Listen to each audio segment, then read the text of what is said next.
আগামী ইউনিয়ন পরিষদ নির্বাচনকে সামনে রেখে রামপুর ইউনিয়নের সম্ভাব্য চেয়ারম্যান প্রার্থী দেলোয়ার হোসেনের পক্ষে তার সমর্থকদের উদ্যোগে গণসংযোগ ও প্রচারণা চালানো হয়েছে।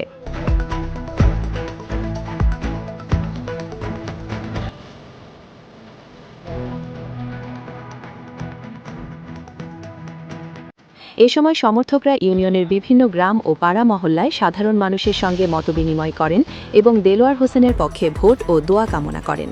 তারা বলেন, এলাকার উন্নয়ন, জনসেবা ও মানুষের কল্যাণে দেলোয়ার হোসেনকে নির্বাচিত করার আহ্বান জানাতেই এই গণসংযোগ কর্মসূচির আয়োজন করা হয়েছে। গণসংযোগে বিভিন্ন পেশার মানুষ অংশ নেন। প্রচারণাকালে সমর্থকরা স্থানীয় বাসিন্দাদের কাছে দেলোয়ার হোসেনের বিভিন্ন জনসেবামূলক কর্মকাণ্ড তুলে ধরেন এবং আসন্ন ইউনিয়ন পরিষদ নির্বাচনে তার পক্ষে সমর্থন কামনা করেন।